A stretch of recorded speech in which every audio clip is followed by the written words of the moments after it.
If money has entered your life before, but nothing lasting was built, then income may not be your real problem. The pipeline may be leaking. Look closely. You anticipated the money. You received the money. For a moment you felt relief. Then the demands arrived, consumption increased, the resources disappeared, and the old pressure returned. So you began waiting for the next payday to rescue you from the results of the last one. That is not provision. That is repetition. We celebrate what comes into our hands because inflow is visible. The payment arrives, the account changes, the pressure lifts. Everybody can see the event, but infrastructure is invisible. Discipline is invisible. Planning is invisible. Productive capacity is invisible. And because we celebrate the event without examining the system, we keep asking for another event. Write this down. A payday is an event, but provision is a governed system. A payday tells you that something arrived. Provision determines what that arrival can become. Can it meet a need without destroying tomorrow? Can part of it strengthen your ability to produce again? Can it be directed, protected, and multiplied? If nothing remains except the memory of relief, then the inflow passed through you without building capacity within you. Now, this is not condemnation. It is diagnosis. A leaking pipe is not repaired by insulting the pipe. It is repaired by locating the break. And sometimes increasing the pressure before repairing the leak only makes the loss greater.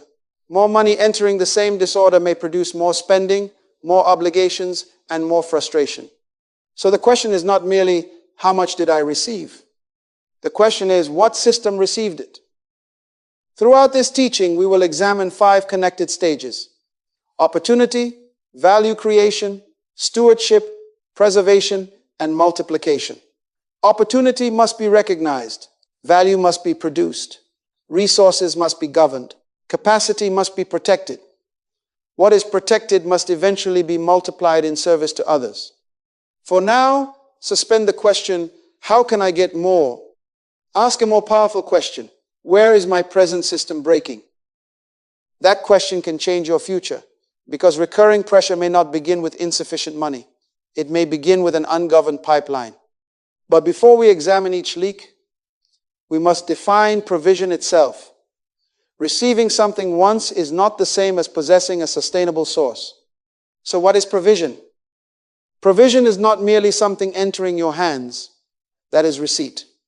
Provision is the organized capacity to keep producing value, governing resources, and directing both toward purpose. Receipt says, I got something. Provision says, I can responsibly produce, manage, and continue something. Do you see the difference? A payment may solve a moment, but a system can serve a future. An inflow may relieve today's pressure, but capacity can reduce tomorrow's dependence. One gives temporary access to resources. The other develops the ability to create, direct, preserve, and reproduce value. Money entering your hands is evidence that an exchange occurred. It is not automatic evidence that you have built an economy. You may receive money through wages, a sale, a gift, an opportunity, or an unexpected event. The money is real, and the relief may be necessary, but the arrival alone tells us nothing about whether the result can be repeated. Now listen carefully. At the personal level, an economy is the repeatable movement of opportunity, ability, value, resources, decisions, and service. You recognize an opportunity. You apply an ability. That ability creates useful value. Value produces an exchange. The resulting resources are governed through decisions. Those decisions preserve and enlarge your capacity to serve again. That is movement. That is a system. Imagine 2 people. The first receives an unexpected amount and immediately expands consumption. For a few days, everything feels different. But when the amount is gone, the person has the same skills, the same habits, the same productive capacity, and perhaps even greater obligations. The second person receives no dramatic windfall. Instead, that person identifies a recurring need, develops a useful skill, delivers a dependable result, manages what returns, and strengthens the ability to repeat the process. The amounts may begin modestly, but something powerful is being built: capacity. One person experienced an event, the other developed an economy. Write this down. What arrives may help you, but what is governed can outlive the moment. Say it again. What arrives may help me, but what I govern can outlive the moment. Now, do not misunderstand the principle. Income matters. Payments matter. Resources matter. You cannot direct what never enters your hands. But the mistake is expecting income to perform the work of vision, value creation, discipline, preservation, and multiplication. Money cannot manage itself. Increase cannot organize disorder. An inflow cannot build the system its owner refuses to build. Having money and possessing sustainable provision are not the same condition. Once we understand that provision is a system, we can place the entire pipeline before us and examine it stage by stage. Let us place the system before us. Provision moves through 5 connected stages: opportunity, useful value, stewardship, preservation, and multiplication. Do not separate them. They are not 5 motivational ideas. They are 5 functions in one pipeline. The first stage is opportunity. Opportunity is access to a need, a problem, a person, a place, a platform, or a possibility that can be served. Opportunity is not money. It is the opening through which value may enter the world. If you cannot recognize the opening, you cannot engage the process. The second stage is useful value.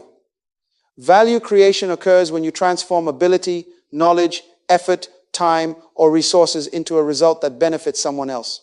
Potential hidden within you is important, but hidden potential does not serve anybody. Ability must become useful. Useful value creates the possibility of exchange. The third stage is stewardship. Stewardship is the intentional direction of what returns from your service. It brings order, assignment, boundaries, and accountability. Value may produce resources, but stewardship determines whether those resources become capacity or disappear into disorder. The fourth stage is preservation. Preservation protects productive capacity from avoidable loss, neglect, and premature consumption. It keeps tomorrow from being sacrificed to satisfy every appetite today. You cannot build continuity if you repeatedly consume the tools, time, trust, and resources required to produce again. The fifth stage is multiplication. Multiplication uses preserved capacity to reproduce value, enlarge service, develop people, improve processes, or create additional channels. Multiplication is not merely having more. It is enabling useful value to travel farther. Now watch this. We can prove the pipeline by walking backward. Nothing can multiply unless something has been preserved. Nothing can be preserved unless something has been governed. Nothing can be governed unless useful value has produced a return. Useful value cannot produce a meaningful return unless an opportunity has first been recognized and served. That is the chain. Opportunity produces an opening. Ability transforms the opening into value. Value creates a return. Stewardship directs the return. Preservation protects capacity. Multiplication reproduces service. I want you to remember 5 commands. See it, serve it, govern it, protect it, multiply it. Say them again. See it, serve it, govern it, protect it, multiply it. Every stage has a different assignment. Recognition cannot replace refinement. Talent cannot replace management. Management cannot replace preservation. Preservation cannot replace multiplication. You may be powerful in one stage and still experience pressure because another stage remains restricted.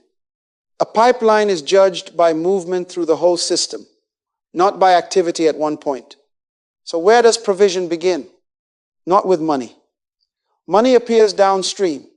The first gate is the ability to recognize and enter an opportunity that others may overlook. Opportunity is not luck. Luck suggests that something valuable simply fell into your path. Opportunity is often an ordinary condition interpreted through responsibility, imagination, and readiness. 2 people can encounter the same inconvenience. One says, "This is terrible, somebody should fix this." The other asks, "Why does this keep happening? Who is affected? What useful response could I create?" Same condition, different interpretation. One person sees interruption, the other sees an invitation to serve. The difference is not what entered their eyes, it is what governed their attention. Provision often begins quietly. It may begin with a repeated complaint, an inefficient process, a neglected person, an unmet need, or a result that people cannot obtain consistently. The opening may not look impressive. In fact, many people miss opportunity because they are waiting for something glamorous enough to announce itself. Opportunity rarely arrives wearing a sign that says, "Your future begins here." Some are waiting for permission. Others are waiting for perfect conditions. Some ignore nearby needs while searching for a distant platform. Others wish for an opening but never develop the readiness to enter it. They confuse dreaming with observing. Wishing says, "I hope something happens for me." Observation asks, "What is happening around me, and how can I become useful within it?" Listen carefully. You tend to recognize what you are prepared to contribute.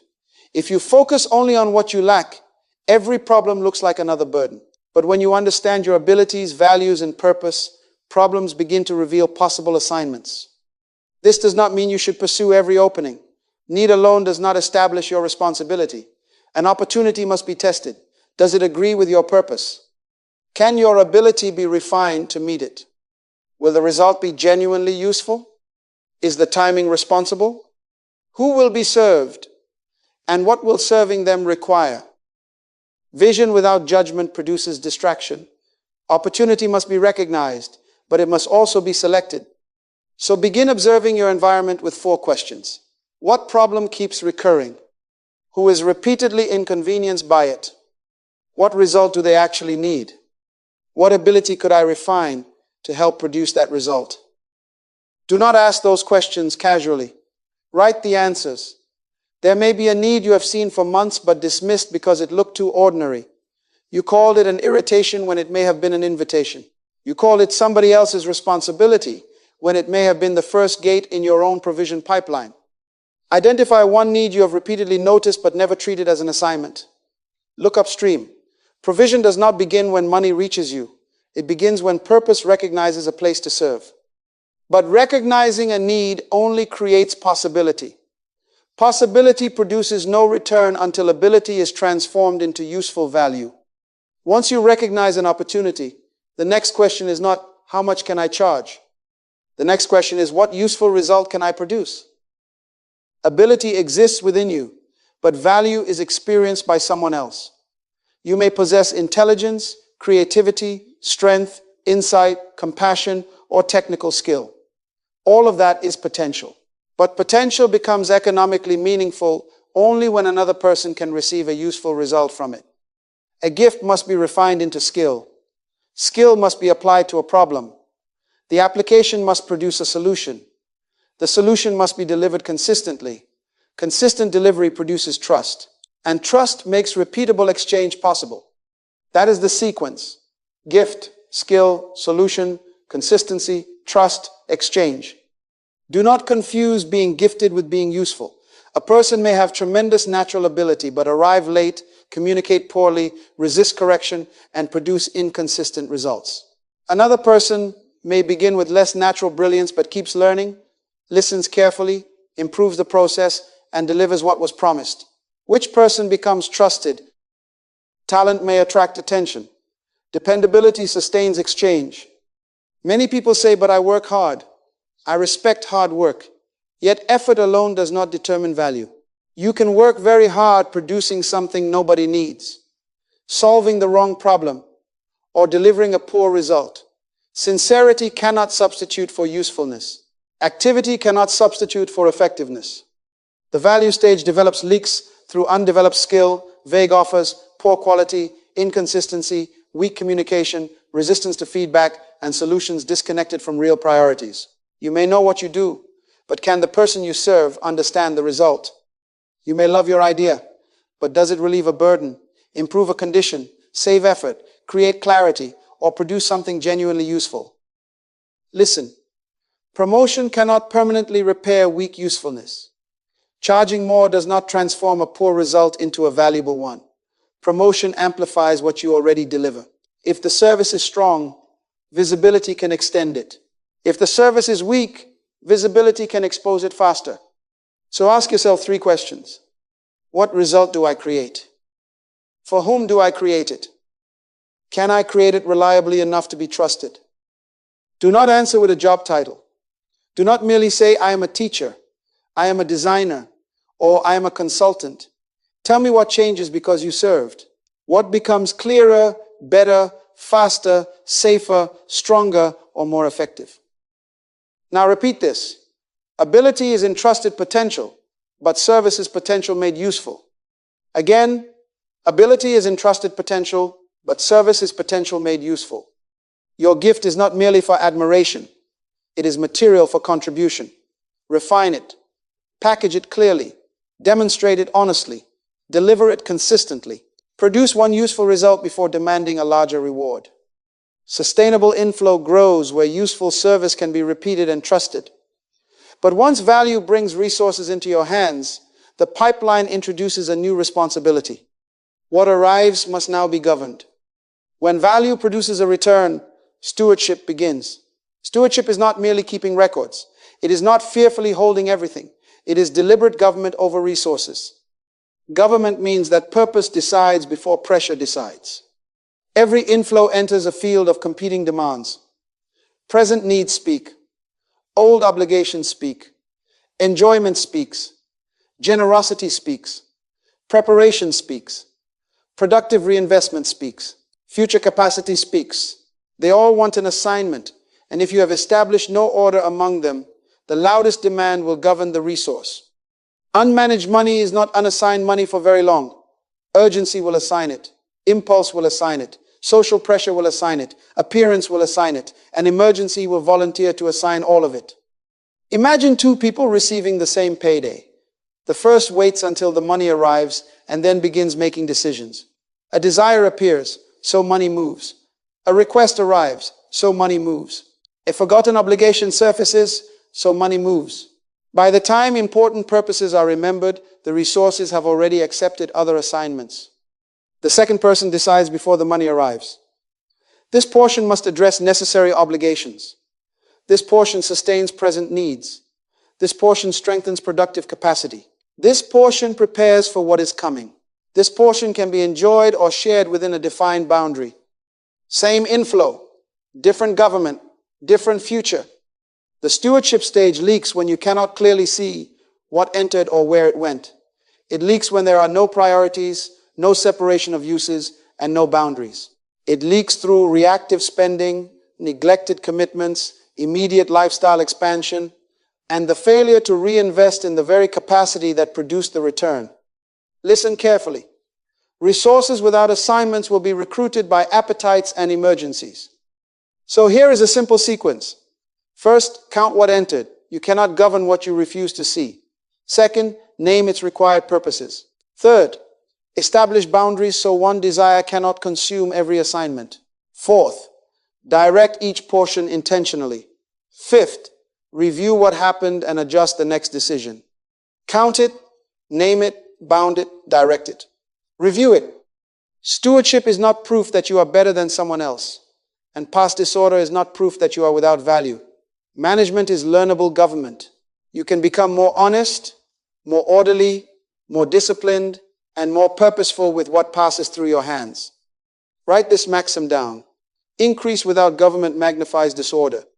A larger income entering an unchanged management system can produce larger commitments, stronger appetites, and deeper instability. Increase is powerful, but it is not intelligent. It does not know your purpose.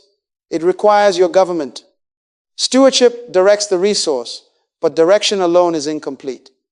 If provision is to reach the future, some productive capacity must survive the demands of the present. Preservation is the discipline of protecting what must remain available for future usefulness, resilience, maintenance, and production. Do not confuse preservation with hoarding. Hoarding removes resources from purpose because of fear. Preservation keeps resources ready for responsible purpose. One says, nothing must ever leave my hands. The other says, what leaves my hands must not destroy my ability to serve again. Preservation applies to more than money. Your productive tools must be protected. Your health, time, knowledge, reputation, relationships, reserves, and working capacity may all be carrying tomorrow's provision. If you exhaust them today, tomorrow inherits weakness. This is where many pipelines develop a quiet leak. A person earns through a particular tool but consumes everything required to maintain it. A person builds trust through dependable service, but allows disorder to damage that trust. A person develops knowledge but never refreshes it. A person receives a surplus and immediately turns the entire surplus into a larger lifestyle. Everything available becomes consumable. Nothing is preserved as capacity. Imagine a worker whose equipment produces income. Each time money arrives, the worker addresses immediate desires but delays maintenance. The equipment begins showing signs of strain. Still, the worker says, "I cannot afford to stop." Then the tool fails, production stops, and the person faces a crisis that was forming during every previous payday. The problem did not begin when the equipment stopped. It began when maintenance had no place in the system. Preservation prepares for what can reasonably be anticipated. It protects the source while enjoying the fruit. It refuses to consume the seed simply because the appetite is present. Now listen, when nothing is preserved, every interruption becomes an emergency. Every repair becomes a surprise. Every obligation becomes pressure. But preserved capacity creates breathing room. Breathing room allows wisdom to speak before panic takes control. It gives purpose time to govern the decision. Ask yourself, what resource am I using today that must still be functional tomorrow? Is it a tool? Your body, your time, your credibility, a relationship, a skill, a reserve. Name it. Then ask, what am I doing now to protect its usefulness? Write this down. Consumption finishes with the user. Preservation carries capacity forward. There is nothing wrong with responsible enjoyment. The error is allowing every blessing to terminate in immediate appetite. Lasting provision does more than satisfy the present. It protects the means by which future needs can be served. But what is protected should not remain static forever. Preserved capacity is not the end of the pipeline. It becomes the seedbed for multiplication. Multiplication is the mature movement of governed value.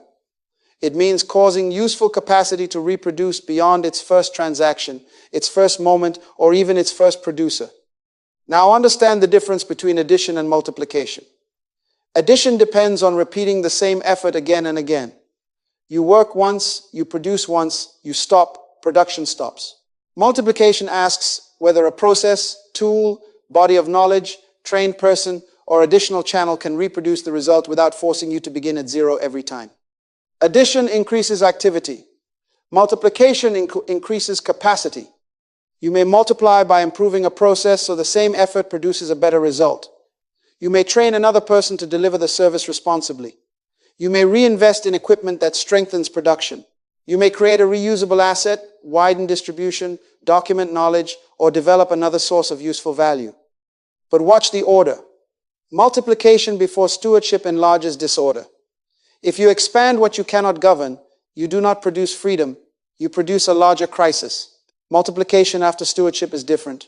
It extends purposeful capacity because the value has been proven, the resources have been directed, and the productive foundation has been protected.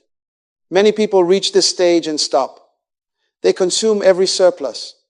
They keep every process inside their own heads. They refuse to train anyone because they fear losing control. Others attempt to expand too quickly and sacrifice the very quality that created trust. Scale without preserved value is simply the multiplication of disappointment. Imagine one person solving one recurring problem for one recipient. The person observes what works, improves the steps, records the process, protects the standard, and teaches another person to reproduce the result. Now the solution is no longer trapped inside one pair of hands. Useful capacity has begun to travel.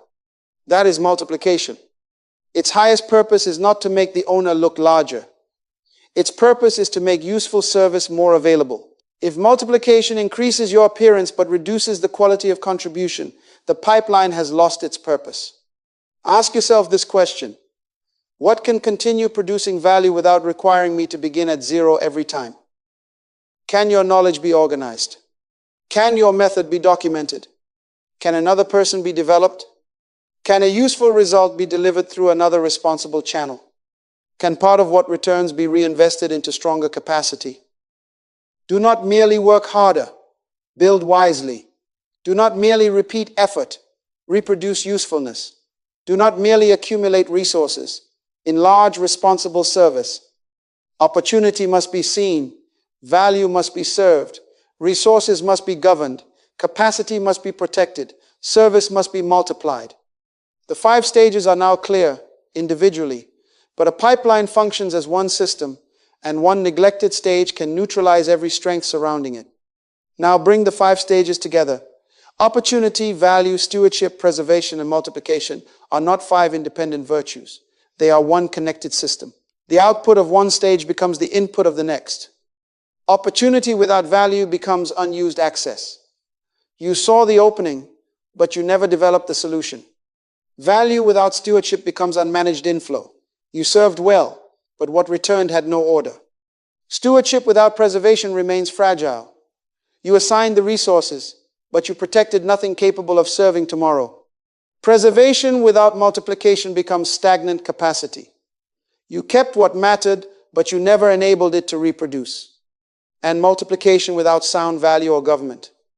That reproduces defects. It expands pressure. It gives disorder more territory. Imagine 2 people receiving similar resources.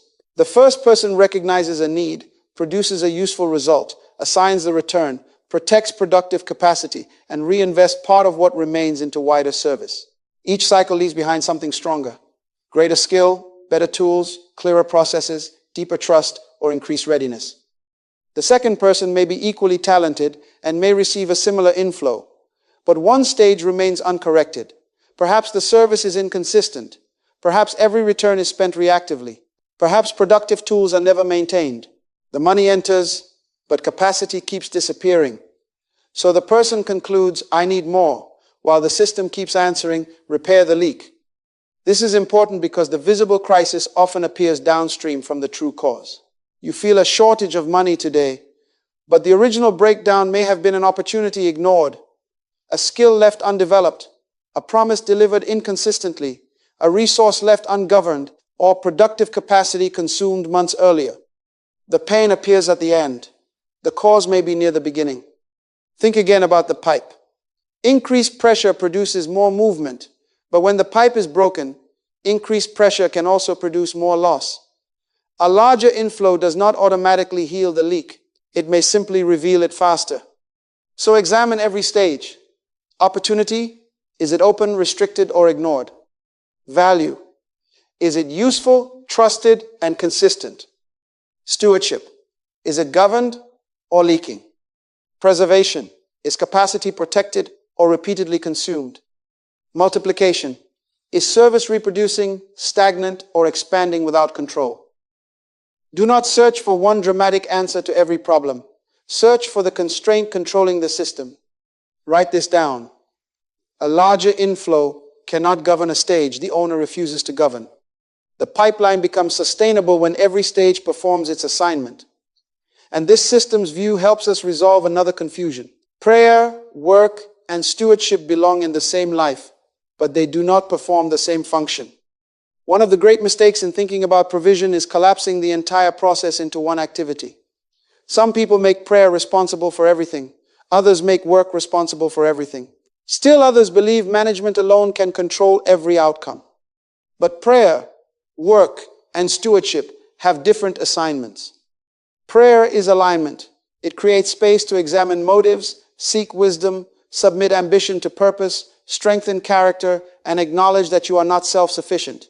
Prayer asks not only, give me more, but also, make me wise enough to recognize, produce, and govern what serves the right purpose. Work is transformation. Work takes ability, learning, discipline, time, and effort and applies them to an opportunity. Through work, an idea becomes a solution. Skill becomes service. Intention becomes delivery. Work converts potential into useful value. Stewardship is government. Stewardship decides what happens after value produces a return. It directs resources, protects productive capacity, honors responsibilities, and prepares what has been preserved for multiplication. Prayer aligns. Work transforms. Stewardship governs. They belong together, but they are not interchangeable. Prayer can shape the person who recognizes opportunity and serves with integrity. Work creates and delivers the useful result. Stewardship directs what the exchange returns so the pipeline can continue. Now watch the substitutions. Prayer should not become an excuse to avoid refinement. You cannot continually ask for a greater opportunity while refusing to develop the ability that opportunity will require. Work should not become the worship of exhaustion. Being constantly tired is not automatic evidence that your labor is useful, focused, or sustainable. And stewardship should not become anxious control, as though fear can guarantee the future. Government is responsible direction, not the illusion of absolute control. Imagine a person sincerely praying for increase while delivering an inconsistent service. An opportunity arrives, but the undeveloped skill cannot carry it. Or perhaps the person produces excellent value, receives a return, and repeatedly assigns that return by impulse. The next prayer asks for more, but the existing pipeline remains unchanged. The issue is not the sincerity of the prayer. The issue is expecting one function to perform another function's assignment. Say these three statements with conviction. I will seek alignment. I will produce useful value. I will govern what enters my hands. Again, I will seek alignment. I will produce useful value. I will govern what enters my hands. Mature provision joins dependence with responsibility, conviction with discipline, and personal capacity with service. It does not force spirituality and practical wisdom to compete. It brings them into order. Now that their functions are clear, we can stop speaking generally about money. We can locate the exact stage in your pipeline that requires attention. It is time for a provision audit. Diagnosis is not condemnation. Naming the bottleneck is the beginning of government. You cannot repair what you refuse to identify, and you cannot govern what you keep describing only as money problems. So let us audit the pipeline. Begin with opportunity. What needs do you repeatedly observe? Which openings have you ignored because they looked ordinary? Are you prepared to enter the opportunities you keep requesting? Is your attention focused, or are you pursuing every possibility? Do you know whom you are equipped to serve? Next, audit value. What result do you actually produce? Is it useful to the intended person? Is the quality strong? Is delivery consistent? Can people understand what you offer? Do you invite and apply feedback? Have you become trustworthy? Or does every delivery depend on your mood, energy, or convenience? Now examine stewardship. Can you clearly see what enters and where it goes? Does the next inflow already have assignments? Which demands compete for it? What boundaries protect your priorities? Do you review your decisions or simply recover from them?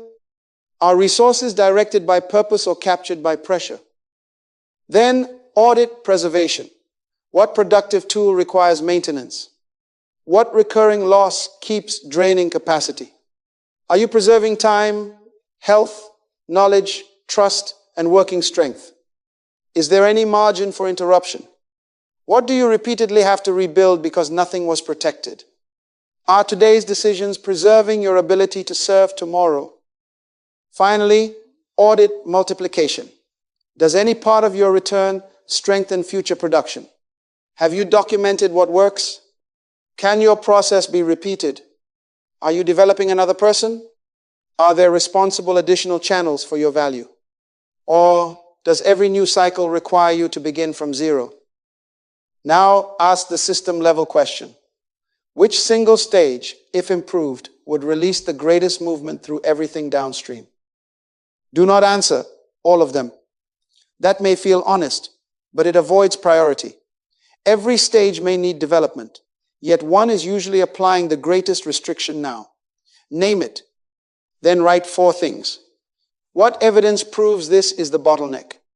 What recurring cost does it create? What behavior keeps it in place? What is the smallest governing action that would begin the repair? Remember the sequence. See the opportunity. Serve it with useful value. Govern the return. Protect productive capacity.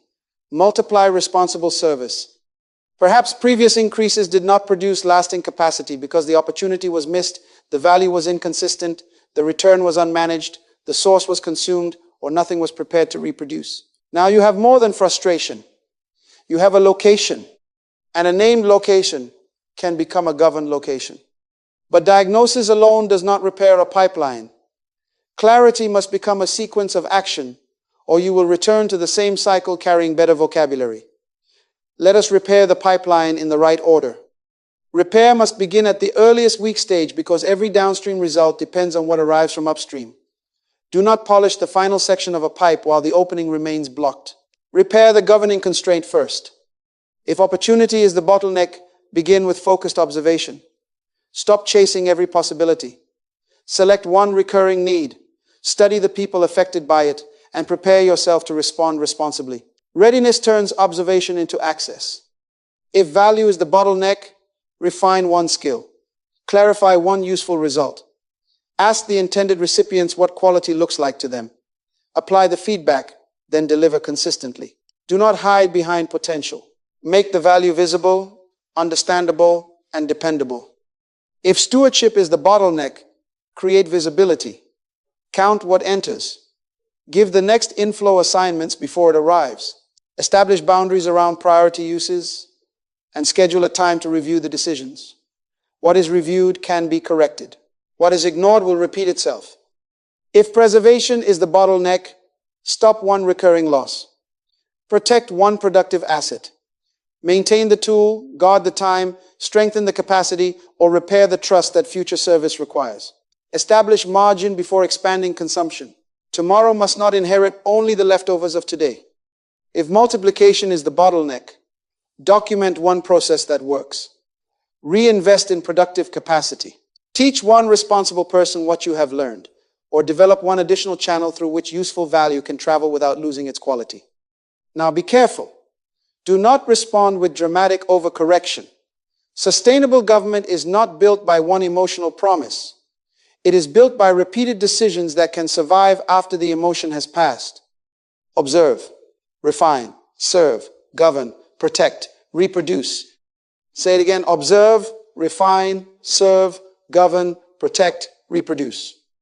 Write 3 things beside the bottleneck you identified. First, one action you will take. Second, one boundary you will establish. Third, one point at which you will review the evidence. Your goal is not merely to feel more disciplined. Your goal is visible change. The next inflow should leave behind more order than the last one, more capacity, more usefulness, more protected strength, more service prepared to reproduce. That is how you know the pipeline is being repaired. Not because you made a promise, but because the movement of resources now produces a different result. We began with a payday that built nothing. We are moving toward a system in which every cycle builds something capable of serving again. And that brings us to the final movement. A repaired pipeline is not only about personal relief. It reveals the kind of person you are becoming and the wider service for which provision is meant. We began with money entering a life while nothing lasting was built. But imagine a different life. Every cycle leaves behind greater skill, stronger order, protected capacity, deeper trust, and wider service. The resource does not merely pass through your hands. It builds something capable of serving again. Make this declaration. I will recognize opportunity. I will create useful value. I will govern resources. I will protect productive capacity. I will multiply service. You are not defined by a past leak. A leak is a location requiring government, not an identity requiring shame. What was once unmanaged can be ordered. What was neglected can be strengthened. What was repeatedly consumed can begin producing a future. And this is larger than personal relief. Governed provision can strengthen a household, stabilize a team, serve a community, develop another person, and leave useful capacity for people you may never meet. Provision is not proven merely by what passes through your hands. It is proven by the useful capacity your governance leaves behind. May you receive wisdom to recognize the right opportunity, discipline to refine your work, courage to correct disorder, restraint to preserve what must endure, and generosity to multiply what can serve others. May your hands become responsible, your service become trustworthy, and your decisions become aligned with purpose. The payday was only an event, but the repaired pipeline can carry value farther than one moment, one transaction, or one person. See it, serve it, govern it, protect it, multiply it, and become a source of audit service.